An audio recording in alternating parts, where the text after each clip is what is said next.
3, 2, 1, 0.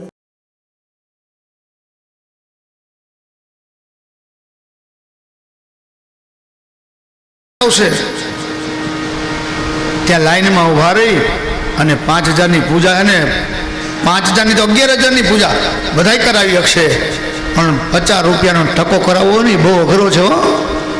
અને પુરુષ તો ઠીક છે પણ બેનો પણ કરાવે.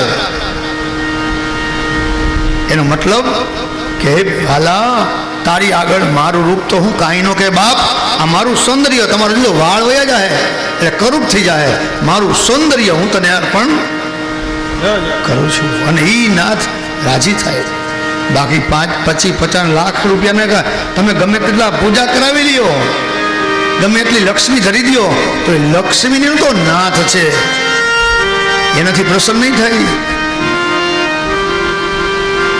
તમે પ્રભુને સમર્પિત થાઓ, ત્યાગ કરો બસ. એના માટે જીવનમાં સંયમ પાડવો પડે, વ્રત કરવા પડે, જપ તપ કરવા પડે, તો તમારા જીવનમાં આપોઆપ ત્યાગ આવી જાય. અને જીવનમાં ત્યાગ એસો આગે અને આગે સો ભાગે. કથાને આપણે આગળ લઈએ એ પહેલા બેનો બધા કરતા લઈને આવ્યા છે, તો 2 મિનિટ ઊભા થઈ અને હરિનામ સંકીર્તન કરીએ. તાલી પાડીને રામ રામ બોલજો, તાલી પાડીને ઊભા થઈ જાઓ, રામ બોલજો રે, તાલી પાડીને રામ રામ બોલજો રે, તાલી પાડીને રામ બોલજો રે, પછી અંતરના પડદા ખોલજો રે, તાલી પાડીને રામ રામ બોલજો રે, પછી અંતરના પડદા ખોલજો રે, તાલી પાડીને રામ નામ બોલજો રે, તાલી પાડીને કૃષ્ણ નામ બોલજો રે, તાલી પાડીને કૃષ્ણ નામ બોલજો રે, તાલી પાડી નરસિંહ મહેતા નાદ રે, તાલી પાડી નરસિંહ મહેતા નાદ રે, તાલી પાડી નરસિંહ મહેતા નાદ રે, તાલી પાડી નરસિંહ મહેતા નાદ રે, એના ભાવના કામ પીડા સાંભળે રે, તાલી પાડીને રામ રામ બોલજો રે, એના ભાવના કામ પીડા સાંભળે રે, તાલી પાડીને રામ નામ બોલજો રે, તાલી પાડીને કૃષ્ણ નામ બોલજો રે, તાલી પાડીને કૃષ્ણ નામ બોલજો રે, તાલી પાડીને રામ રામ બોલજો રે, તાલી પાડીને રામ નામ બોલજો રે.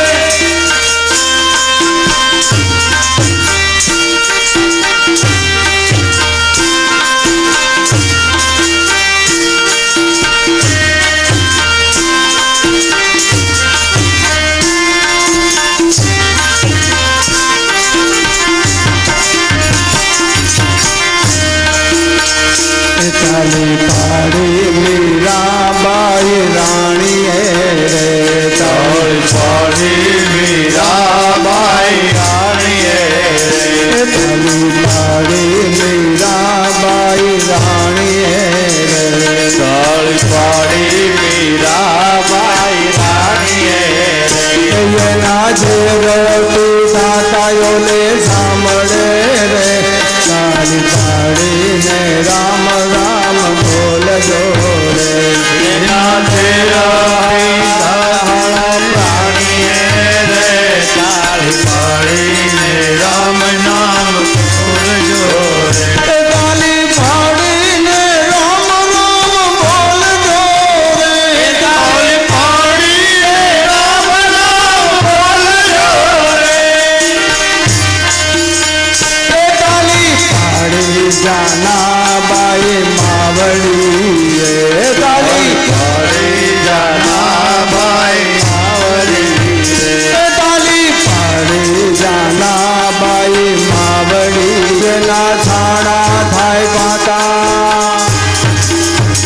એના છાણા થાય પાતાયો ને સાંભળે રે કાલી પાડીને રામ રામ બોલજો રે એના છાણા થાય પાથરુણા સાંભળે રે કાલી પાડીને રામ નામ બોલજો રે કાલી પાડીને કૃષ્ણ નામ બોલજો રે કાલી પાડીને કૃષ્ણ નામ બોલજો રે કાલી પાડીને રામ રામ બોલજો રે કાલી પાડીને કૃષ્ણ નામ બોલજો રે કાલી પાડી સકુબાઈ નારીએ રે કાલી પાડી સકુબાઈ નારીએ કાલી પાડી સકુબાઈ નારીએ રે કાલી પાડી સકુબાઈ નારીએ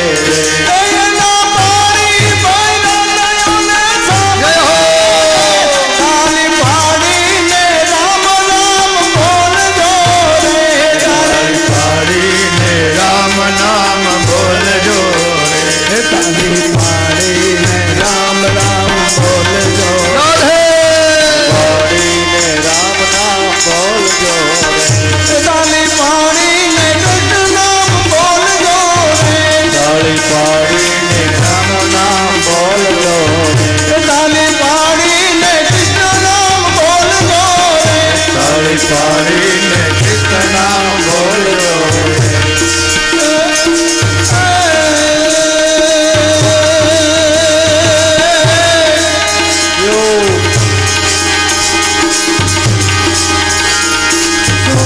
વિઠ્ઠલ વિઠ્ઠલ વિઠ્ઠલા હરિ ઓમ વિઠ્ઠલા વિઠ્ઠલ વિઠ્ઠલ વિઠ્ઠલા હરિ ઓમ વિઠ્ઠલા વિઠ્ઠલ વિઠ્ઠલ વિઠ્ઠલા હરિ ઓમ વિઠ્ઠલા વિઠ્ઠલ વિઠ્ઠલ વિઠ્ઠલા હરિ ઓમ વિઠ્ઠલા વિઠ્ઠલા હરિ ઓમ વિઠ્ઠલા વિઠ્ઠલ વિઠ્ઠલ વિઠ્ઠલા હરિ ઓમ વિઠ્ઠલા તીને કોણે દીઠેલા હરિ ઓમ વિઠ્ઠલા કોણે કોણે દીઠેલા હરિ ઓમ વિઠ્ઠલા નરસિંહદાએ દીઠેલા હરિ ઓમ વિઠ્ઠલા નરસિંહદાએ દીઠેલા હરિ ઓમ વિઠ્ઠલા નરસિંહાએ દીઠેલા હરિ ઓમ વિઠ્ઠલા નરસિંહાએ દીઠેલા હરિ ઓમ વિઠ્ઠલા જૂનાગઢમાં આવેલા હરિ ઓમ વિઠ્ઠલા જૂનાગઢમાં આવેલા હરિ ઓમ વિઠ્ઠલા જૂનાગઢમાં આવેલા હરિ ઓમ વિઠ્ઠલા જૂનાગઢમાં આવેલા હરિ ઓમ વિઠ્ઠલા વિઠ્ઠલ વિઠ્ઠલ વિઠ્ઠલા હરિ ઓમ વિઠ્ઠલા વિઠ્ઠલ વિઠ્ઠલ વિઠ્ઠલા હરિ ઓમ વિઠ્ઠલા વિઠ્ઠલ વિઠ્ઠલ વિઠ્ઠલા હરિ ઓમ વિઠ્ઠલા વિઠ્ઠલ વિઠ્ઠલ વિઠ્ઠલા હરિ ઓમ વિઠ્ઠલા કોને કોને દીઠેલા હરિ ઓમ વિઠ્ઠલા કોને કોને દીઠેલા હરિ ઓમ વિઠ્ઠલા મીરાબાઈએ દીઠેલા હરિ ઓમ વિઠ્ઠલા મીરાબાઈએ દીઠેલા હરિ ઓમ વિઠ્ઠલા મીરાબાઈએ દીઠેલા હરિ ઓમ વિઠ્ઠલા મીરાબાઈએ દીઠેલા હરિ ઓમ વિઠ્ઠલા મેવાડમાં આવેલા હરિ ઓમ વિઠ્ઠલા વિઠ્ઠલ વિઠ્ઠલ વિઠ્ઠલા હરિ ઓમ વિઠ્ઠલા વિઠ્ઠલ વિઠ્ઠલ વિઠ્ઠલા હરિ ઓમ વિઠ્ઠલા વિઠ્ઠલ વિઠ્ઠલ વિઠ્ઠલા હરિ ઓમ વિઠ્ઠલા વિઠ્ઠલ વિઠ્ઠલ વિઠ્ઠલા હરિ ઓમ વિઠ્ઠલા વિઠ્ઠલ વિઠ્ઠલ વિઠ્ઠલા હરિ ઓમ વિઠ્ઠલા વિઠ્ઠલ વિઠ્ઠલ વિઠ્ઠલા હરિ ઓમ વિઠ્ઠલા વિઠ્ઠલ વિઠ્ઠલ વિઠ્ઠલા હરિ ઓમ વિઠ્ઠલા વિઠ્ઠલ વિઠ્ઠલ વિઠ્ઠલા હરિ ઓમ વિઠ્ઠલા વિઠ્ઠલ વિઠ્ઠલ વિઠ્ઠલા હરિ ઓમ વિઠ્ઠલા વિઠ્ઠલ વિઠ્ઠલ વિઠ્ઠલા હરિ ઓમ વિઠ્ઠલા વિઠ્ઠલ વિઠ્ઠલ વિઠ્ઠલા હરિ ઓમ વિઠ્ઠલા વિઠ્ઠલ વિઠ્ઠલ વિઠ્ઠલા હરિ ઓમ વિઠ્ઠલા ભાગવત ભગવાન કી જય બોલીએ શ્રી દામોદર ભગવાન કી જય નરસિંહ ભગવાન કી જય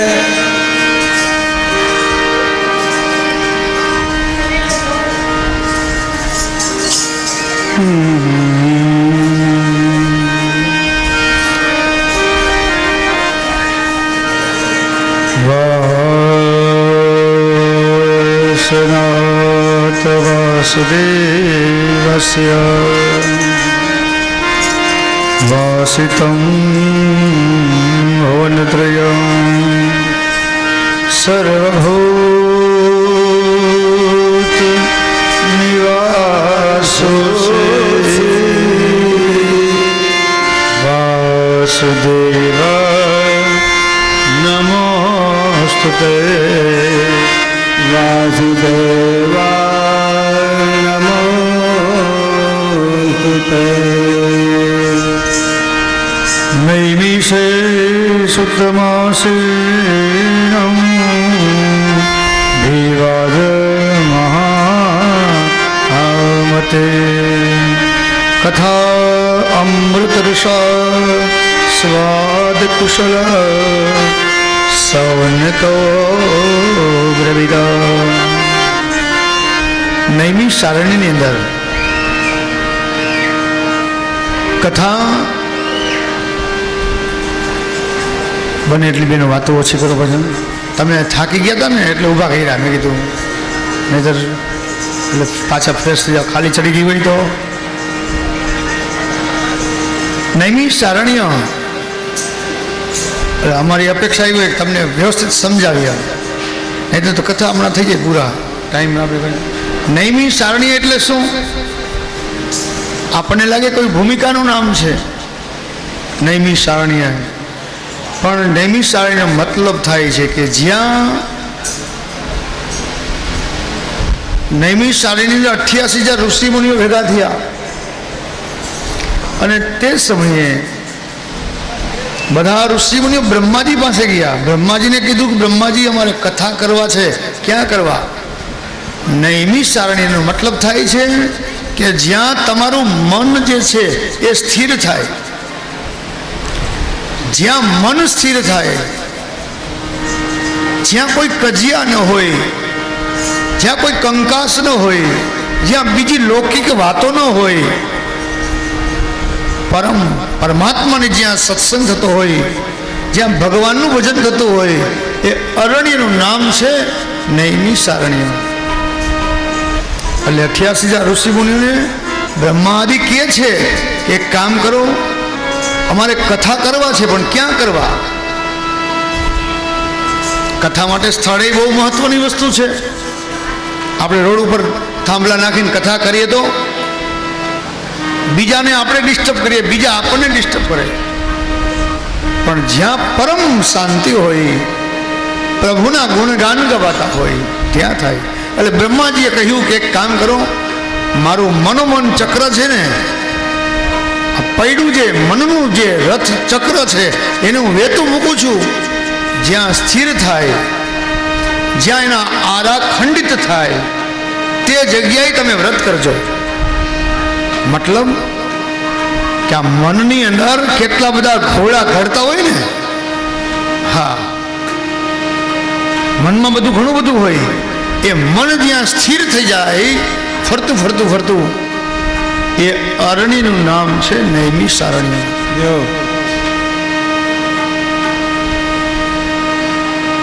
આ બાજુ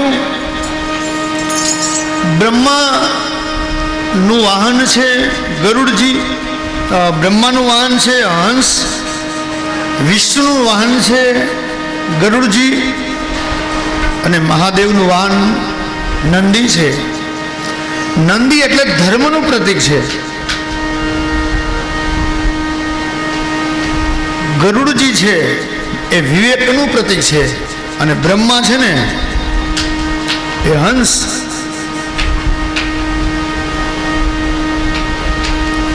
બ્રહ્મા, વિષ્ણુ અને મહેશ આ ત્રણેય દેવો, હંસ, ગરુડ અને નંદી. જો આ કથા એ સમજાવે છે કે તમે જ્યાં કોઈ પણ મોટી સભા હોય, આવા મોટા કાર્ય થવાના હોય, તો બધા દેવતાઓ, ત્રણેય દેવતાઓને સાથે રાખો. બ્રહ્મા એટલે એના દેવ છે બુદ્ધિ, બુદ્ધિના દેવ છે બ્રહ્મા. બધા પાસે બુદ્ધિ છે, પણ બધાની બુદ્ધિ સરખી હોતી નથી. બધા ભેગા થયા હોય તો બધા પોતપોતાની બુદ્ધિ પ્રમાણે વાતો કરે, પણ ત્યારે વિષ્ણુની જરૂર પડે છે. વિષ્ણુ એટલે વિવેક, કે બધાની વિચાર જે છે બધા વાત કરે છે એને વિવેકથી સાંભળવી પડે. જો વિવેકથી તમે સાંભળો નહીં તો શું થાય? ઉપદ્રવ થાય, માથાકૂટ થાય. એટલે બ્રહ્માના દેવ છે બુદ્ધિના દેવ છે બ્રહ્મા, બધા પાસે નથી. અને બુદ્ધિની સાથે વિવેક મળે. વિવેકાધિષ્ઠ બુદ્ધિ હોવી જોઈએ, કે બધાનું સાંભળવા તૈયાર હોવો જોઈએ. અને ત્રીજું શિવનું વાહન છે નંદી. એ નંદી એટલે ધર્મ, ધર્મનું પ્રતીક છે. બુદ્ધિ હોય પણ વિવેક હોય, પણ જો ધર્મ અનુરૂપ જો હશે તો એ બુદ્ધિ ને વિવેક કામના. બાકી જો ધર્મ નહીં હોય ને તો બુદ્ધિ ને વિવેક પણ નકામા છે. એટલે તમે જે કાંઈ નિર્ણય લ્યો ને એ ધર્મને અનુરૂપ હોવો જોઈએ.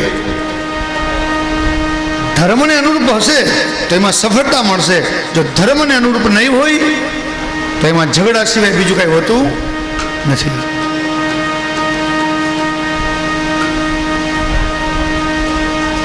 નૈમિષ સારણીની અંદર 88,000 ઋષિ મુનિઓ કથા કરવા માટે તૈયાર થયા. આ બાજુ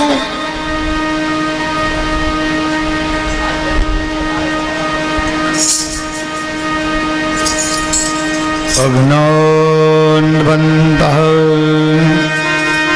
વિદ્વંસઃ કોટિ સૂર્ય સમપ્રભ હરિ ઓમ સુતાગ્ન્યાદિ કથાસારમ મમ કર્ણારશયમ. 88,000 ઋષિ મુનિઓ સૂત પુરાણીને પ્રશ્ન કરે છે કે મહારાજ અમને એવા કથા સમજાવો.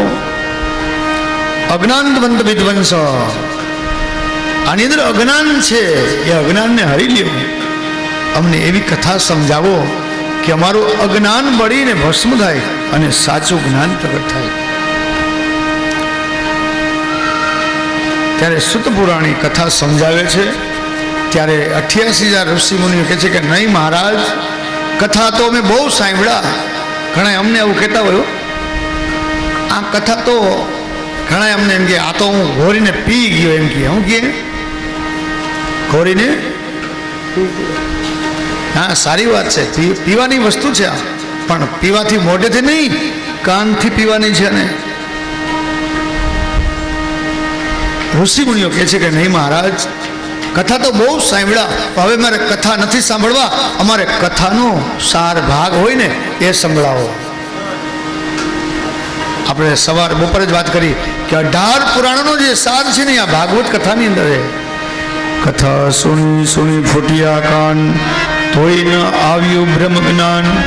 આખો ભગત કહેવા, હવે કથા સુણી સુણી ફૂટ્યા કાન, તોય ન આવ્યું બ્રહ્મ જ્ઞાન. આખો ભગત કહે હવે કરવું કેમ? આ કથા કાન છે ને, કાનથી પીવાની છે. અને કાનથી પીવાના કથા છે, પણ જો કથા તો કેટલી વાર સાંભળીએ, પણ જો તોય જીવનમાં પરિવર્તન ન આવે, તમારું અજ્ઞાન અંધકાર દૂર ન થાય તો એ બધી કથા નકામી છે. કથા સુણી સુણી ફૂટ્યા કાન, તોય ન આવ્યું બ્રહ્મ જ્ઞાન. જીવનમાં કથા દ્વારા સમજાય. તમને કહેવા માંગુ કે કંઈક પરિવર્તન લઈ આવું. જીવનમાં પરિવર્તન આવવું જોઈએ. કથા સમજાય ને તો.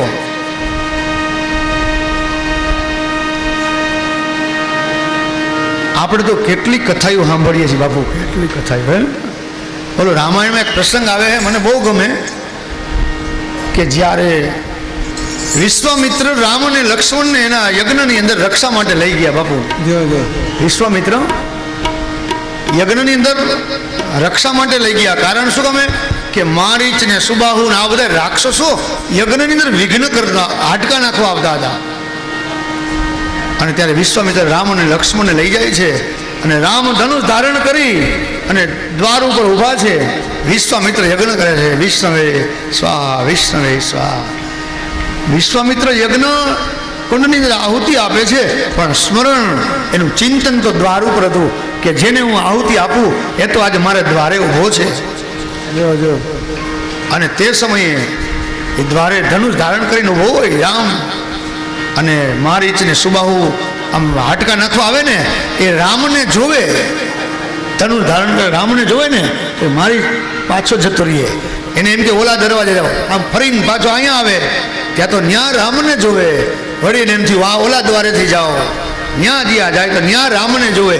એમ રામના દર્શન કરવાથી મારીચ રાક્ષસ હતો, આપણે તો માણસ છીએ ને, આપણે તો માણસ છીએ, ઓલો તો રાક્ષસ હતો. એ રામના દર્શન માત્રથી મારીચની બુદ્ધિ એને સુધરી ગઈ, એને અનુભૂતિ થઈ ગઈ આ તો સાક્ષાત પરબ્રહ્મ પરમાત્મા છે એ મારીચ. અને આપણે તો વારે ઘડીએ કથા સાંભળીએ, વારે ઘડીએ સત્સંગ કરીએ, અને જો તોય સુધારો ન આવે તો આપણે મારીચમાં શું કઈ, આપણે તો માણસ છીએ, આપણામાં તો કંઈક પરિવર્તન આવવું જોઈએ ને. તો પછી જો એમાં જો પરિવર્તન ના આવે ને તો આપણે મારીચ એ રાક્ષસ કરતા પણ બહેતર કહેવાય. જીવનમાં પરિવર્તન આવવું જોઈએ. ભગવત કથા સાંભળો, શ્રવણ કરો અને એના આચરણમાં મૂકો. સુત પુરાણી કથા કહેવા લાગ્યા, કથા બહુ દિવ્ય છે. સુત પુરાણી કહેવાલા જગતની અંદર સારામાં સારું કોઈ શાસ્ત્ર હોય, સારામાં સારું કોઈ પુરાણ હોય, સારામાં સારી કોઈ કથા હોય તો આ શ્રીમદ ભાગવત કથા है. આ મુક્તિ દેનારી કથા है.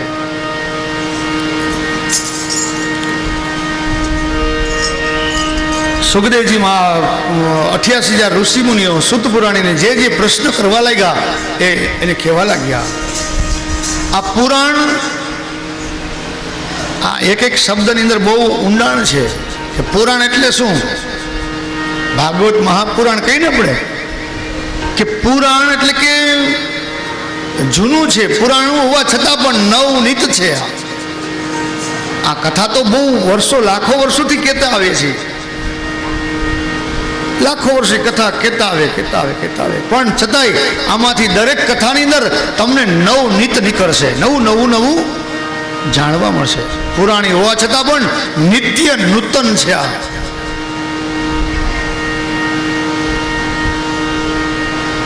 જેમ ગંગા છે ને પુરાણી છે અને નિત્ય નૂતન પણ છે. ગંગા તો વર્ષોથી મહાદેવના જટામાંથી નીકળ્યા, હિમાલયની ગુફામાંથી નીકળ્યા, પણ છતાંય એ પુરાણી પણ છે અને નિત્ય નૂતન પણ છે. એમાં ભાગવતની કથા નિત્ય નૂતન છે. અને ભગવત કથા શ્રવણ કરો. બાકી તો આપણને એક દિવસ એવો સમય આવશે, કાળ છે ને માથે જપતું બોલાવે છે. આ કથા જે સમજાવે ને એમાં લખ્યું શાસ્ત્રમાં કે કાળ છે ને માથે ભમેલીઓ છે. એ કાળ કોઈને બાપુ છોડતો નથી. એ ક્યારે કોળીઓ કરી જાય ને કાંઈ નક્કી નથી. માટે પ્રભુને યાદ કરો. કાલવ્યાલમુખગ્રાસ ત્રાસ નિર્વાણ સહેતવે શ્રીમદ ભાગવતમ શાસ્ત્રમ કલો કિરેણ ભાષિતામ. એક જ ભાગવત કળિયુગની અંદર એવું છે કે ગર્જના કરીને કહે છે એકવાર મારી શરણે આવી જા. કાળ છે ને કાળ એ પણ તારો વાળ વાંકો નહીં કરે. મરવાનું તો છે પણ મરવાનું જે દુઃખ જે છે ને, જે વેદના છે, જે કષ્ટ છે, એ કષ્ટ તારે ભોગવવું નહીં પડે. બાકી આ જગતમાં જે આવ્યા હે ને એને જવાનું તો છે. રામ આવ્યા, રામ ગયા. કૃષ્ણ આવ્યા, કૃષ્ણ ગયા. રાવણ આવ્યો, રાવણ ગયો. સિકંદર જેવા સિકંદર આવ્યા, એ પણ ગયો. જવાનું તો છે જ. પણ જે કાળ જે કોળીઓ કરશે, એની જે કઠણ જે ચોટ છે, એનો જે માર પડશે, એ ન ભોગવવો હોય ને તો પ્રભુને યાદ કરો. શાસ્ત્રમાં લખ્યું છે કે એક વીછી જ્યારે આ દેહમાંથી જ્યારે જીવ જતો હોય ને ત્યારે એક વીછી કરડે તો કેટલી વેદના થાય, ભયંકર હોય. તો તો જ્યારે જીવ જતો હોય ને ત્યારે એક હારે હજારો વીછી ડંખ મારતા હોય આ જીવને. આ દેહ અને આત્મા બે અલગ છે અને ત્યારે એને હજારો વીછી ડંખ મારતા હોય એ જીવને ઘણી વેદના થતી હોય. એ જીવને ત્યારે વેદના થતી હોય. આપણા શાસ્ત્ર આપણા પુરાણ ઉપર ભરોસો રાખીએ કે વેદના સહન ન કરવી હોય તો પ્રભુને યાદ કરો. हरि के शरण में आजा जीव, प्रभु के शरण में आजा, ये तू हरि के शरण में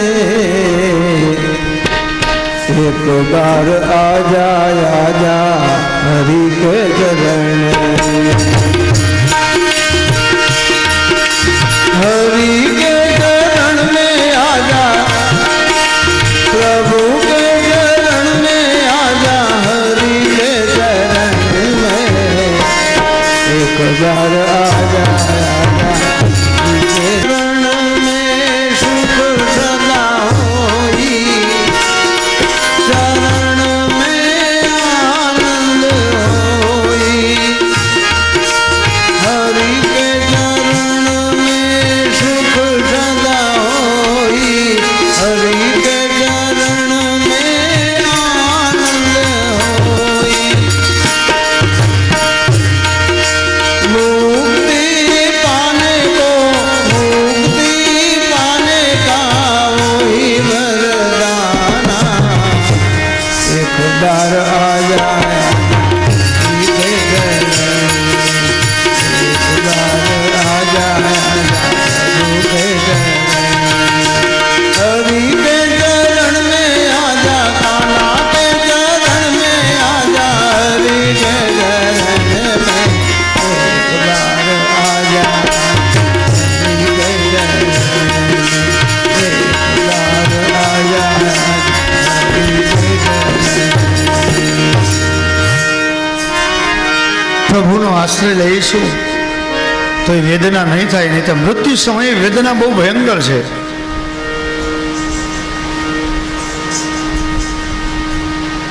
આ દેહ આ ખોડિયું ખાલી કરીને જવાનું હોય ત્યારે એ આત્માને ઘણું બધું કષ્ટ પડતું હોય, પણ એ કષ્ટ ન ભોગવવું હોય તો પ્રભુને યાદ કરવા, હાલતા ચાલતા યાદ કરવા. ભગવાનના દિવ્ય કથા છે. આગળ નારદજીનું વૃત્તાંત બતાવ્યા છે કે એક વખત નારદજી બદ્રિકાશ્રમની અંદર પધાર્યા ત્યારે સનત કુમારો ત્યાં આવ્યા. કથા બહુ દિવ્ય છે. સનત કુમારોએ આવી દેવર્ષિ નારદને જોયું અને નારદજી આમ જોઈને કીધું કે હે મહારાજ દેવર્ષિ નારદ, તમારા મુખ ઉપર આ શેના વિષાદના વાદળ ઘેરાયેલા છે? તમારા મુખ ઉપર ચિંતા છે. શેની ચિંતા છે? સંત કોઈની ચિંતા ન કરે અને આજ તમારા મુખ ઉપર ચિંતા દેખાય છે. સંક્ષિપ્તમાં કથા સમજાવું છું હવે. ત્યારે દેવર્ષિ નારદજી એને કહે છે સનત કુમારોને કે હું ફરતો ફરતો પૃથ્વીના વખાણ સાંભળી અને પૃથ્વી પર આવેલો. આપણે એ દેવર્ષિ સંતને છે ને એને છોડતા નથી હો. ક્યારેક ક્યારેક બેની વચારે ત્રીજું જ્યારે બોલે ને ત્યારે આપણે તરત કહીએ કે આ તો હું કહીએ આપણે જુનાગઢમાં નથી કહેતા કોઈ કેવો છો, બધા ચૂપ થઈ ગયા, કોઈ બોલતા નથી. ત્યારે આપણે તરત કહીએ જો આ નારદ મુનિ છે એમ કહીએ. હું કહીએ હા, પણ એ બોલવું એ પાપ છે. નારદ મુનિને આપણા ઝઘડામાં લેવા હું દેવા હું, એ તો પરમ સંત છે. નારદજી કહ્યું કે સનત કુમારોને કહ્યું કે હા મહારાજ, હું પૃથ્વીના વખાણ સાંભળીને પૃથ્વી ઉપર આવ્યો, કાશી ગયા, બધે ગયો, હરિક્ષેત્ર કુરુક્ષેત્ર, પણ મને ક્યાંય શાંતિ જોવા ન મળી. પણ સનત કુમારોને કહે છે, 5 વર્ષના નગ્ન દિગંબર સનત કુમારો એને કહે છે કે હું ફરતો ફરતો ફરતો યમુનાજીના કિનારે આવ્યો ને ત્યારે એક ત્યાં વૃત્તાંત થયું. તમે સાંભળો, હું તમને સમજાવું કે ત્યાં એક સ્ત્રી હતી. એ સ્ત્રી રડતી હતી અને એ સ્ત્રીની બાજુમાં 2 પુરુષ હતા, એ સૂતા હતા. અને યમુનાજીના કિનારે જ્યારે હું પહોંચ્યો ત્યારે પેલી સ્ત્રીએ મને અવાજ આપ્યો કે ભવો સાધો ક્ષણ ઉપતિષ્ઠિત, હે સાધુ ઘડીક વાર ઉભા રહ્યો, મારું દુઃખનું કારણ મને બતાવો. અને હું એ સ્ત્રીની નજીક ગયો. એ સ્ત્રી બીજી કોઈ નહીં, ભક્તિ મહારાણી હતી. અને એ બે પુત્ર હતા ને, એ જ્ઞાન અને વૈરાગ્ય હતા. પણ ભક્તિ મહારાણી ભગવાનની દાસી, ભગવાનની એ રાણી છે. ભક્તિ મહારાણી એને સેવકો છે, નોકર ચાકરો છે, દાસીઓ છે. ભક્તિ મહારાણી સોળે શણગાર સજા છે. દેવર્ષિ નારદજી બધું જોયું અને વિચાર કર્યો આ તો ભક્તિ મહારાણી છે. અને જેને નારાયણ આજ્ઞા કરે ને ભક્તિ એને વરે છે. પણ એના જે બે પુત્ર હતા જ્ઞાન અને વૈરાગ્ય સુતા છે. ભક્તિ મહારાણી એનું આખી બધી વ્યથા સમજાવે કે ફરતી ફરતી ફરતી ભક્તિ મહારાણીનું પિયર કયું તો કે દક્ષિણ ભારત, ત્યાં એનું પિયર છે, જન્મ છે. અને ફરતી ફરતી ભક્તિ મહારાણી જ્યારે ગુર્જર દેશમાં આવી, એટલે ઘણા એમ કહે કે ગુજરાત છે, કોઈ કહે છે પંજાબમાં આ જિલ્લો આવેલો છે. પણ ત્યારે ભક્તિ છે ને એ ઘરડી થઈ ગઈ. જો આપણે જુનાગઢમાં તો ઘરડી થઈ જ નથી હો, માનવું જ નહીં કાંઈ. અહીં તો સમરા કાઢી ગઈ. શિવરાત્રી આવવા દો. હા, તો ભક્તિ મહારાણી કહે છે કે મહારાજ મારું આ દુઃખ છે ને એ દુઃખને આપ દૂર કરો, આપ તો સંત છો. આ મારા બે દીકરા છે, મા યુવાન અને દીકરા વૃદ્ધ. નારદજી વિચારમાં પડી ગયા કે આ હું, એ કે એ તો મારી વ્યથા છે. આ નારદજી ધ્યાન લગાડ્યું અને ભક્તિ મહારાણી કહે છે નારદજીને કે નારદજી આ મારું દુઃખને દૂર કરો, અને મને હવે એવું થાય છે કે આ ભારત છોડી અને વિદેશમાં વહી જાઓ. દેવર્ષિ નારદજી કે નહીં મહારાણી, આજે હું જો તારું આ દુઃખ ભાંગું નહીં ને તો આજે હું ભગવાનનો પાર્ષદ છું. એ જે વીણા લઈને હું ચારે બાજુ વિચરું છું ને, આજે હું એનો પાર્ષદ છું, નકામું છે. આજ મહારાણી હું તમારા દુઃખને દૂર કરીશ. આમ કહી દેવર્ષિ નારદજીએ જ્ઞાન અને વૈરાગ્ય જે સુતા હતા ને એના કાનમાં વેદઘોષ કર્યા, હે જ્ઞાન, હે વૈરાગ્ય, જાગો બાપ જાગો. આપણે જાગવાનું છે, જાગી ગયો ને જોગી બની જાય. હે જ્ઞાન જાગો, હે વૈરાગ્ય જાગો.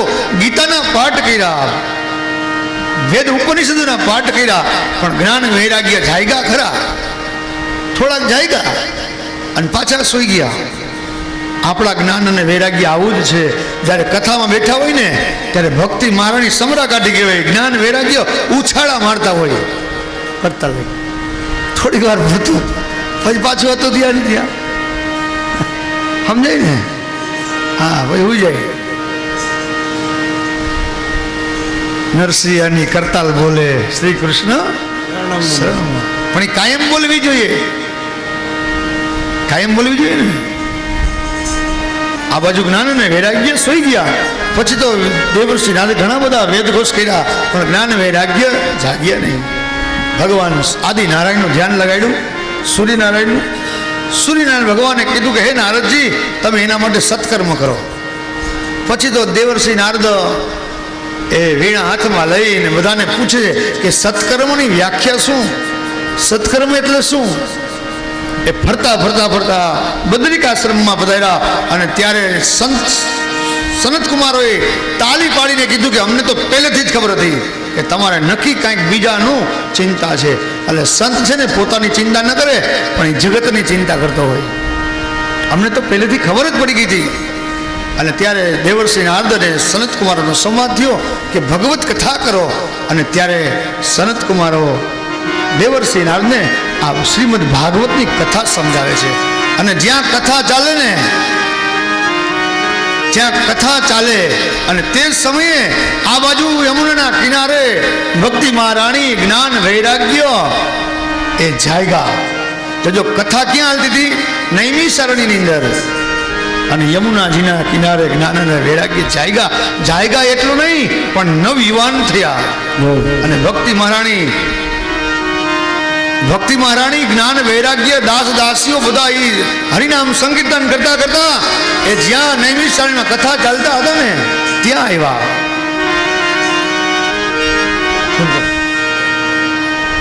આ બાજુ સનત કુમારો કથાનું મહાત્મય સમજાવે છે. ત્યાં તો ભક્તિ મહારાણી અને બધા જ્ઞાન વૈરાગ્ય અને શ્રી કૃષ્ણ ગોવિંદ હરે મુરારે હે નાથ નારાયણ વાસુદેવા ભગવાનના કીર્તન કરતા કરતા કરતા યજ્ઞશાળા બાજુ આવ્યા અને તે સમયે સનત કુમારોએ ભક્તિ મહારાણીને એના સ્વાગત કર્યા. જ્યાં કથા હલતા હોય ને ત્યાં ભક્તિ મહારાણી આવે, જ્ઞાન આવે, વૈરાગ્ય આવે.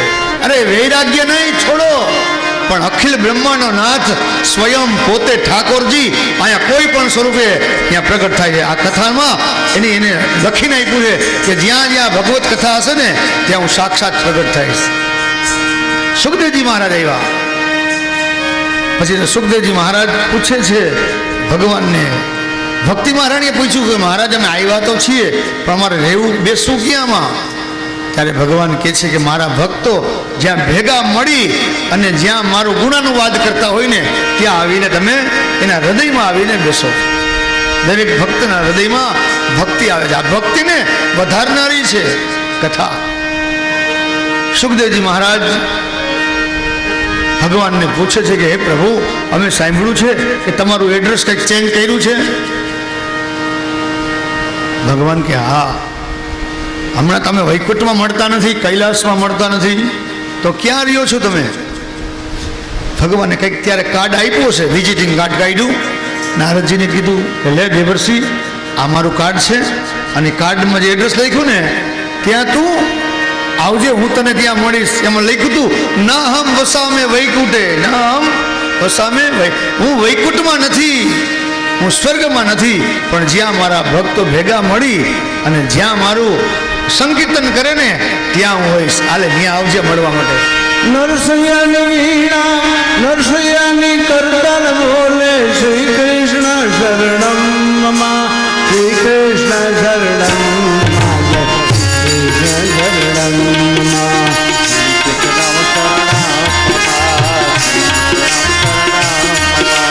નરસિંહ દાની કરતલ બોલે શ્રી કૃષ્ણ શરણમ મમ, નરસૈયાની કરતલ બોલે નારદજીની વીણા બોલે શ્રી કૃષ્ણ શરણમ મમ, નારદજીની વીણા બોલે નારદજીની વીણા બોલે શ્રી કૃષ્ણ શરણમ મમ, નારદજીની વીણા બોલે શ્રી કૃષ્ણ શરણમ મમ,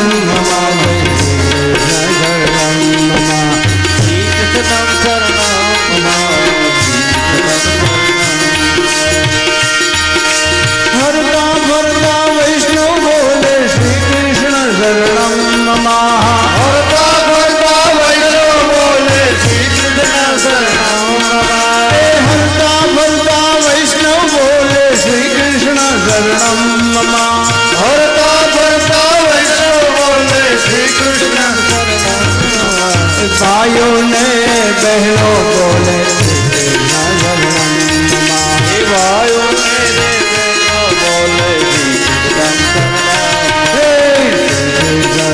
શરણમ મમ, શ્રી કૃષ્ણ શરણમ મમ, શ્રી કૃષ્ણ શરણમ મમ, શ્રી કૃષ્ણ શરણમ મમ, શ્રી કૃષ્ણ શરણમ મમ, શ્રી કૃષ્ણ શરણમ મમ, શ્રી કૃષ્ણ શરણમ મમ, શ્રી કૃષ્ણ શરણમ. વૃંદાવનમાં ગોપી બોલે શ્રી કૃષ્ણ શરણમ મમ, વૃંદાવનના યોગી બોલે શ્રી કૃષ્ણ શરણમ મમ, ગોકુળ ગામની ગોપી બોલે શ્રી કૃષ્ણ શરણમ મમ, ગોળીઓની જોયો બોલે શ્રી કૃષ્ણ શરણમ મમ, શ્રી કૃષ્ણ શરણમ મમ, શ્રી કૃષ્ણ શરણમ મમ, શ્રી કૃષ્ણ શરણમ મમ, શ્રી કૃષ્ણ શરણમ મમ. બોલીએ કૃષ્ણ કનૈયા લાલ કી.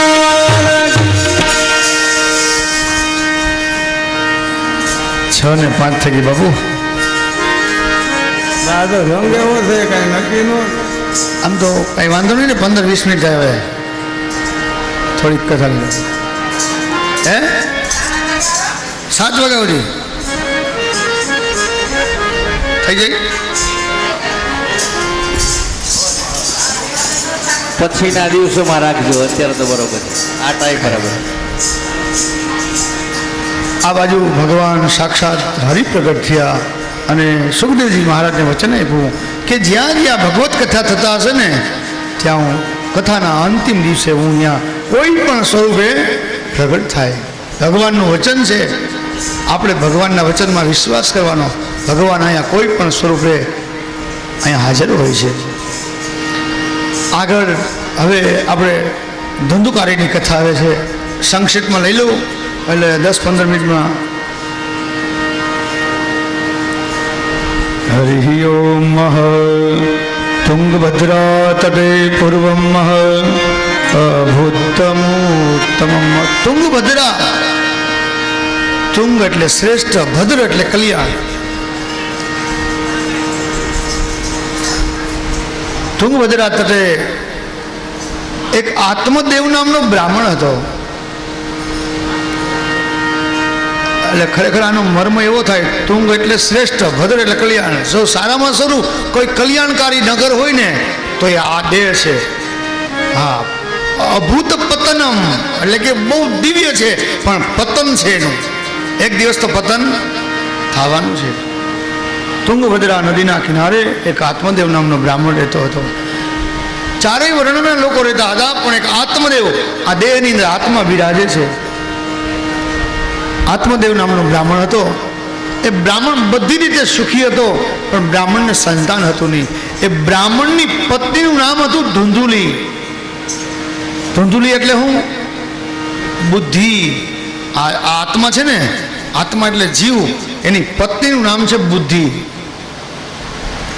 આપણે અત્યારે સમય નથી આપણી પાસે, પણ મને એક ભજનની એક કડી બહુ યાદ આવી, એ કાયા રાણીની. આપણે ગાવી નથી, કાલ ગાવું. પણ આ કાયા છે ને, એ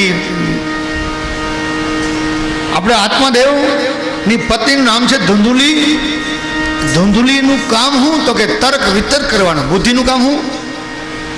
તર્ક વિતર્ક કરે. તમે કોઈ પણ કઈ વાત કરો ને તો એ વાતને માને ન માને એનું તર્ક વિતર્ક કરી રાખે. તૃંગ એટલે શ્રેષ્ઠ. એને દીકરો નથી એટલે કે વિવેક નથી. આત્મામાં બુદ્ધિ, એની પત્ની નામ છે બુદ્ધિ, પણ બુદ્ધિમાં વિવેક નથી. એ વિવેક આવે ક્યારે? તો કે સત્સંગ હોય, ભજન હોય, તો એ ધુંધુલીને ત્યાં દીકરાનો જન્મ થાય, એટલે કે વિવેકનો જન્મ થાય. તમે ગમે તેટલા ભજન તપ કરો, પણ જો વિવેક નહીં હોય ને તો બધું નકામું. આત્મદેવના બ્રાહ્મણને ત્યાં એને દીકરો હતો નહીં. અને જેને દીકરો ન હોય એના મા બાપને ખબર હોય બાપુ કે દીકરા વગરનું કેવું હોય, અને દીકરા વાળાને ખબર હોય કે દીકરા હોય તો કેવું હોય. અનુભવ થાય ને તો. આત્મદેવના બ્રાહ્મણને ત્યાં દીકરો હતો ને એટલે વિચાર કર્યો કે મારે દીકરો નથી. મારા આંગણામાં સૂકું લીલું વાવું છું તો સૂકું થઈ જાય. મારા આંગણામાં ગાય વ્યાતી નથી, મારા આંગણામાં ફૂલ ખીલતા નથી. જેને ઘરે સંતાન ન હોય ને એને ખબર હોય કે એની પીડા કેવી હોય એમ. અને ત્યારે આત્મદેવને અંદરથી બહુ દુઃખી હતો.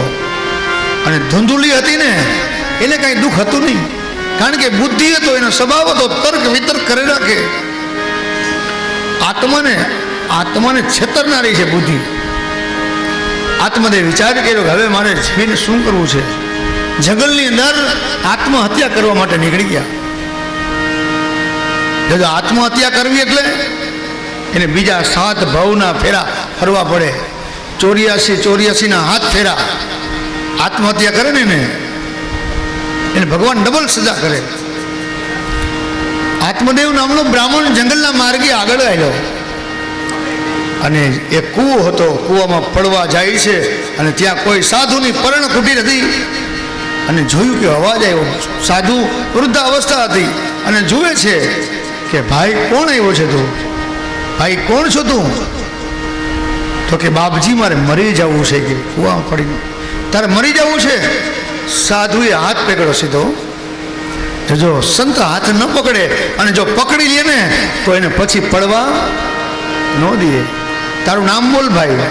તો કે મારું નામ આત્મદેવ. અરે ભલા માણા, તારું નામ આત્મદેવ અને તું આત્મહત્યા કરવા જશ? તને શરમ નથી આવતી? આ મનુષ્ય અવતાર મળ્યો છે. આત્મદેવ રડવા લાગ્યો. બાપજી, તમને ખબર ન હોય, હું દુઃખી છું, મારે સંતાન નથી, મારો દીકરો નથી. ત્યારે સંત કહે છે, બેટા દીકરો નથી નહીં તો સારું કહેવાય. કે જો અમે સંન્યાસમાં છીએ, જો અમારે કેવું સુખ છે, કાંઈ ચિંતા ખરી? કે તારે દીકરો નથી, ભગવત કૃપા કહેવાય. તારે સંતાન નથી તો પ્રભુ ભજન ભર, ભજ ગોવિંદ ભજ ગોવિંદ. હે મોટું તું ભજન ગોવિંદનું ભજન કર. આત્મદેવ કહે છે, બાપજી આ સંસારીની જે પીડા છે ને એ તમને શું ખબર હોય? સંન્યાસીને શું ખબર હોય? અમારી પીડા જે અમારું દુઃખ છે એ તો અમે જાણતા હોય. મને મરી જવા દો. સંત કે નહીં, મરવા ના દઉં તને.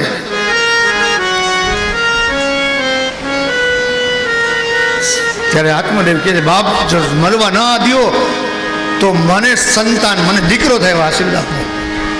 આત્મદેવ બ્રાહ્મણે કીધું, કાક મને મરી જવા દો, કા મને દીકરો આપો.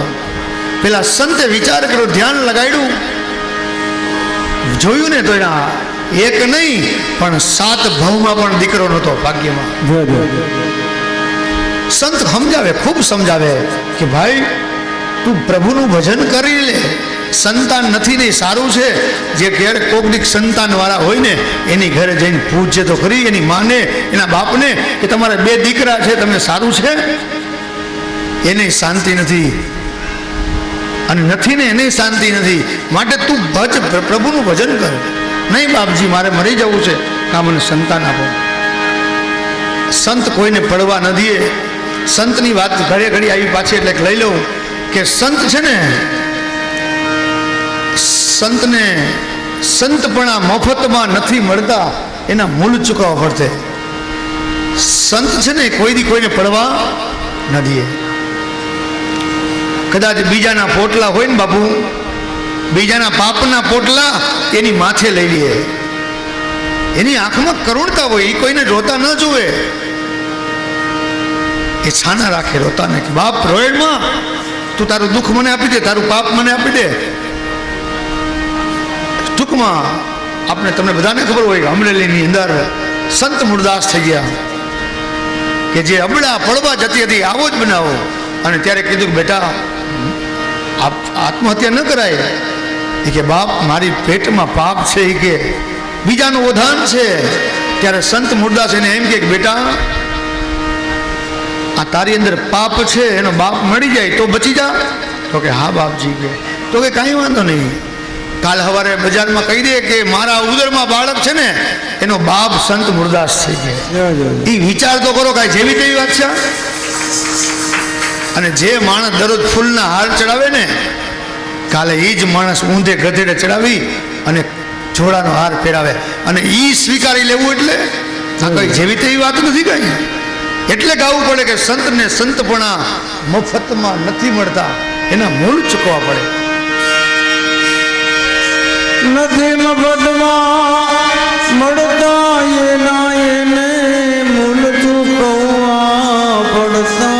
સંતોને આવા સંત ગણા રહે, એ મળવા નથી મફતમાં મળતા. સંતો બીજાના પોટલા માથે લઈ લે. વિચાર તો ખરો, સંતના જીવનમાં ત્યાગ હોય, બીજાને સુખી જોઈને રાજી થાય. અને આપણે તો બીજાને સુખી જોઈને શું કરીએ? જલન થાય હો, કે મારો દીકરો આગળ જાય છે. આમાં પ્રભુ કેમ રાજી થાય? આ બાજુ આત્મદેવને કહે છે કે બાપ તારા ભાગ્યમાં તો સંતાન નથી, પણ લાવ પ્રભુને પ્રાર્થના કરું. એના જે સંતના જે પુણ્ય હતા ને, ભગવાનને કહે હે બાલા, મારા પુણ્યના પ્રતાપે આજે આ જીવડો આવ્યો ને, એના ભાગ્યમાં દીકરો આપજે. એ સંતે ફળ આપ્યું આત્મદેવને કે આ ફળ લઈ જા, તારી પત્નીને ખવડાવજે. આત્મદેવ ઘરે ગયો, પોતાની પત્ની ધુંધુલી હતી ને, જોજો શબ્દ ઉપર ધ્યાન આપજો. સંતે કીધું ખવડાવજે, પણ ખવડાવ્યું નહીં, એને હાથમાં આપી દીધું.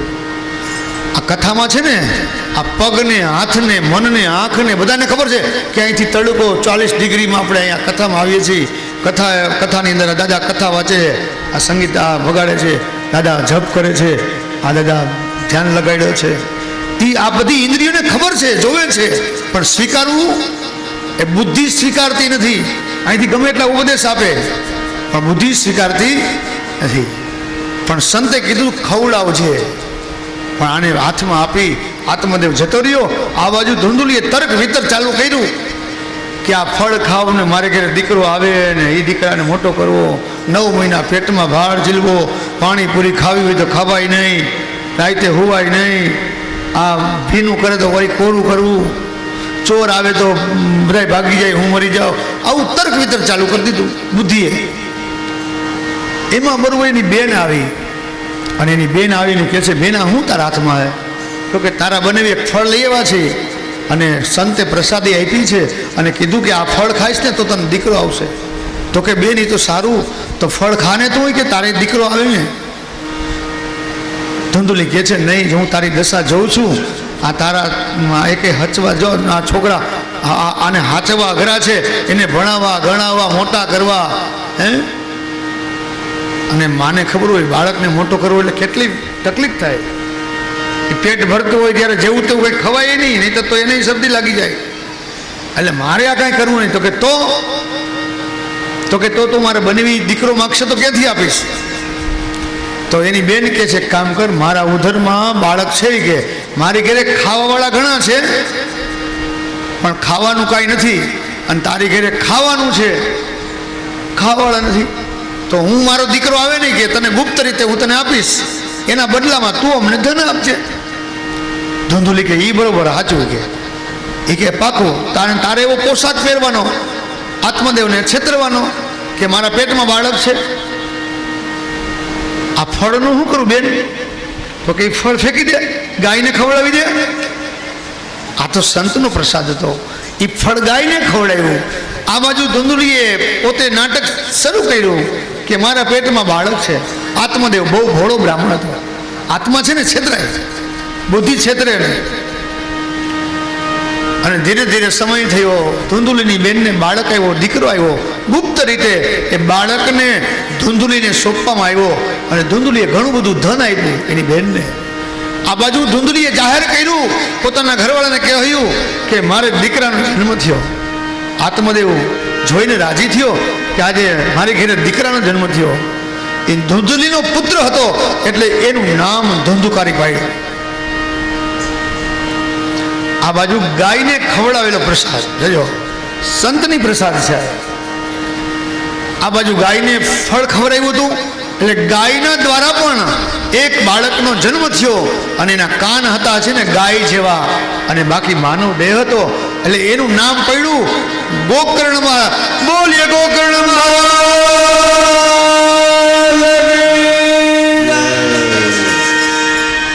ગોકર્ણનો અર્થ થાય ગો એટલે ઇન્દ્રિય, ગો એટલે જ્ઞાન, ગો એટલે ગાય, કર્ણ એટલે કાન. ગોકર્ણ મહારાજ નામ પાડ્યું. પછી તો દિવ્ય કથા છે કે બંને ભાઈઓના નામકરણ થયા, યજ્ઞોપવિત સંસ્કાર થયા. ધુંધુકારીને કહે છે ગાયત્રી મંત્ર ભણ.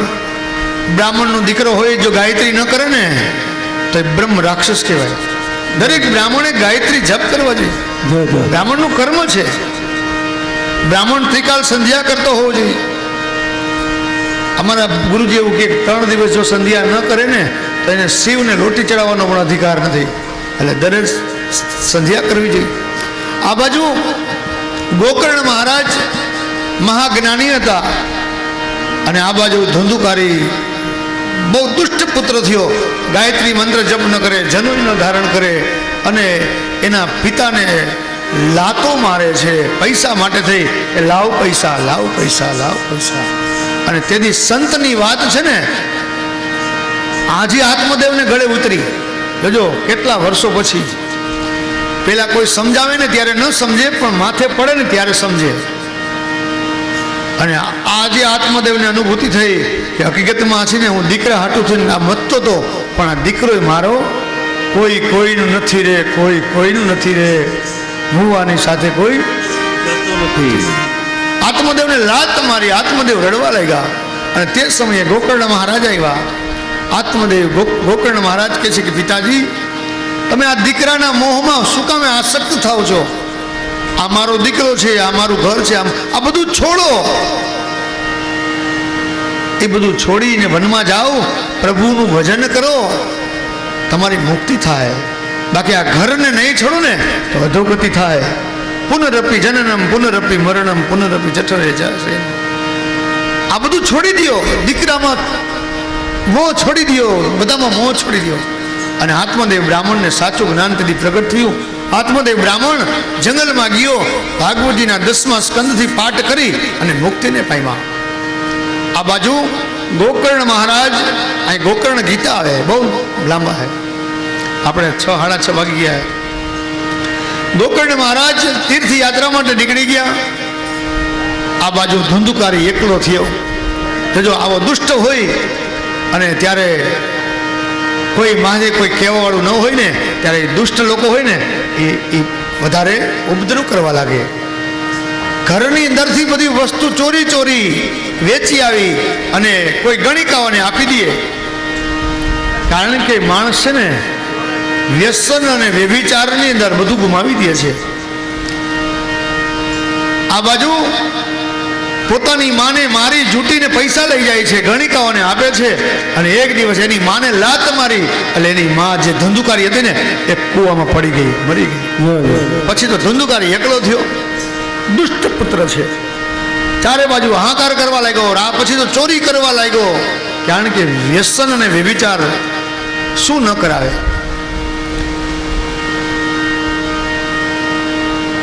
એક વખત રાજાના ઘરમાં ચોરી કરી અને રાજાના ઘરમાંથી ચોરી કરી અને ગણિકાઓને આપી દીધું. ત્યારે ગણિકાએ વિચાર કર્યો કે આ રાજાના ઘરનું લઈ આવી અને અમને આપ્યું છે, કાલ સવારે જો પકડાઈ જાય ને તો અમને સજા કરશે. માટે હવે આનું આપણે કાંઈ કામ નથી, બધું આપણે લઈ લીધું છે, એટલે હવે આને આપણે મારી નાખીએ. અને ત્યારે એ 5 જે વેશ્યા હતી, શબ્દ, રૂપ, રંગ, સ્પર્શ, એને વિચાર કર્યો કે હવે આને મારી નાખીએ, હવે આને આપણે કાંઈ જરૂર નહીં.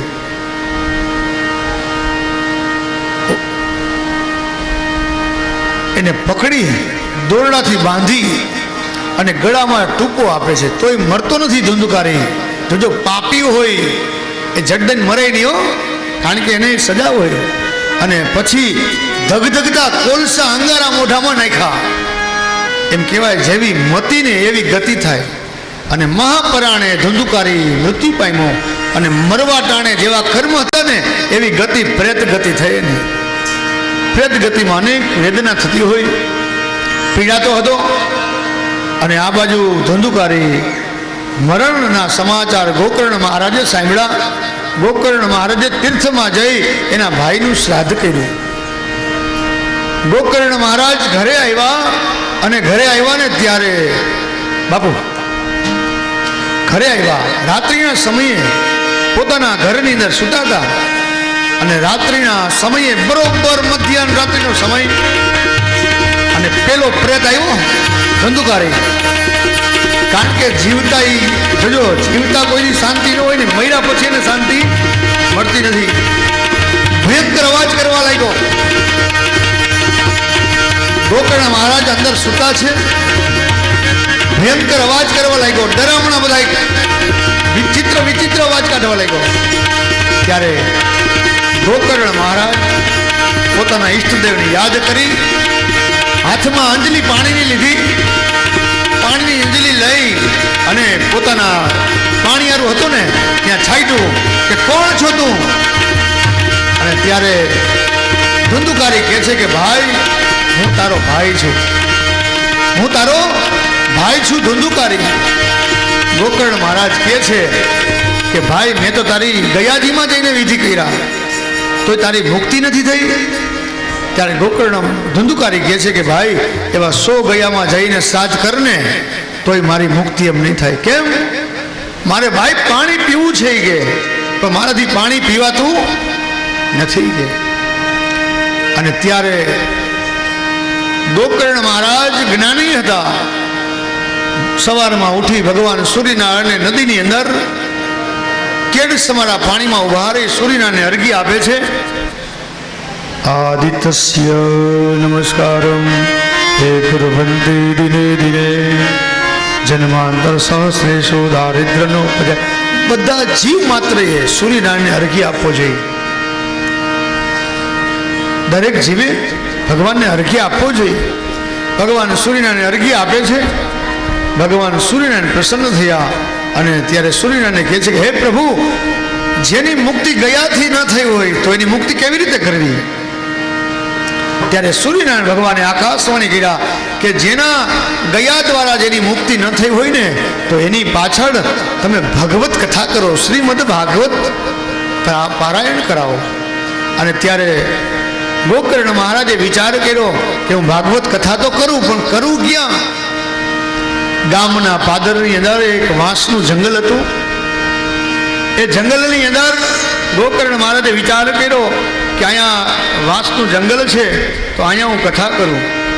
ગામ લોકોને આમંત્રણ આપ્યું અને જંગલની અંદર ગોકર્ણ મહારાજે ભગવત કથાનો પ્રારંભ કર્યા. એમાં વાંસની સોટી હતી, વાંસનું જંગલ હતું. ગામ લોકો કથામાં આવ્યા અને તે સમયે પેલો વાયુ સ્વરૂપે ધંધુકારી આવી અને પ્રેત છે ને, વાંસ હોય ને, વાંસ એ પોલું હોય, એ પોલાણમાં આવી અને એ વાંસની અંદર બેઠો. એટલે વાંસની અંદર પિતૃનો વાસ હોય છે. ખરેખર તો વાંસની અગરબત્તી આવે ને અત્યારે ધૂપસળી નહીં, ઓલી સળીવાળી, એ અગરબત્તી ન કરાય કોઈ ઘરમાં. ધૂપસળી કરો, ભૂગળ કરો, લોબાન કરો. વાંસને બાળવું ને એ અપવિત્ર થાય. ઘણા લોકો વાપરતા હોય પણ વપરાય નહીં. આ બાજુ ધુધુકારી વાંસની અંદર આવીને બેઠો. ગોકર્ણ મહારાજે એક દીની કથા પૂરા કર્યા. વાંસની એક ગાંઠ હતી ને, એક ગાંઠનું પૂજન કરેલું હતું, એક ગાંઠનું છેદન થઈ ગયું. બીજા દિવસની પૂજા થઈ, બીજા દિવસના સત્સંગ થયા, બીજી ગાંઠનું છેદન થયું. ત્રીજા દિવસ, ચોથા દિવસ, પાંચમા, છઠ્ઠા અને સાતમા દિવસે જ્યાં કથા પૂરા થયા ત્યાં 1 2 3 4 5 6 7 સાતે 7 ગાંઠનું છેદન થયું અને એમાંથી એક પ્રેત ધંધુકારી પ્રગટ થયો. ધન્ય છે ભાગવતને, ધન્ય છે પુરાણને. અને તે સમયે એ 7 ગાંઠ તૂટી, એનો મતલબ શું? એ 7 ગાંઠ આ વાંસની નહીં, ભીતરની 7 ગાંઠ છે. કઈ આમાં અત્યારે તો આપણે ઊંડાણમાં ન જવું, પણ તો કે કામ, ક્રોધ, લોભ, ઈર્ષા, અદેખાય, મચ્છર અને અભિમાન અને અજ્ઞાન, આ 7 ગાંઠનું છે ને છેદન કરે 7 દિવસમાં. આ 7 ગાંઠનું ભેદાઈ જાય ત્યારે સમજવું કે ભગવત કથા આપણી પર કૃપા થઈ છે. અને તે સમયે ભગવાનના પાર્ષદો વિમાન લઈને આવ્યા અને વિમાન લઈને આવ્યા ને ત્યારે ધંધુકારી વિમાનમાં બેસવા ગયો ને ત્યારે ગોકર્ણ મહારાજે કીધું, ભાઈ ઉભો રે. ભગવાનના પાર્ષદોને ઉભા રાખ્યા. બાપ, આ બધાએ કથા સાંભળી છે કે તમે આને લેવા આવ્યા છો તો કથા તો બધાએ સાંભળી છે તો બધા માટે વિમાન ન આવ્યું? ત્યારે ભગવાનના પાર્ષદ કહે છે કે જે બી ધુંધુકારીએ સાંભળી છે ને, એક આસને બેહી નિરાહાર, અને એવી કોઈએ સાંભળી નથી, માટે એને લેવા માટે આવ્યા છીએ. અને ભગવાનના પાર્ષદો પછી તો કથા છે એમાં કે ઘણી વખત ગોકર્ણ મહારાજે કથા કરી એના ગામ લોકો માટે અને ભગવાનના પાર્ષદો આવ્યા. આ કથા એ સમજાવે છે કે તમે જ્યારે કથા સાંભળો ને ત્યારે એક આસન ઉપર બેસીને કથા સાંભળવી, બને તો ઉપવાસ કરીને કથા સાંભળવી. ઉપવાસમાં ભેગું ન થાય તો એક ટાણું ખાઈને કથા સાંભળવી. એક ટાણામાં ભેગું ન થાય તો 2 ટાણા ભોજન કરીને કથા સાંભળો. 2 ટાણામાં ભેગું ન થાય તો 3 ટાણા ધમેડો અને કથા સાંભળો. આ કથા હે ને ગમે તે રીતે પણ મોક્ષદાયની કથા છે. ગમે તે રીતે કથા સાંભળો. અને કથાના શ્રોતા અને વક્તાના બધા નિયમો બતાવ્યા છે. એ આપણે પછી કાલે લઈ લેવું કે વક્તા કેવો હોય, શ્રોતા કેવા હોય, એના બધા નિયમો છે. પણ આપણે કથાને વિરામ આપશો. હવે તમારો અડધો કલાકને વધારે લીધો છે એ બદલ સોરી, કાલથી આપણે શક્ય હશે એટલું ટાઈમ ઉપર હાલશો. બોલીએ શ્રી વૃંદાવન વિહારી લાલ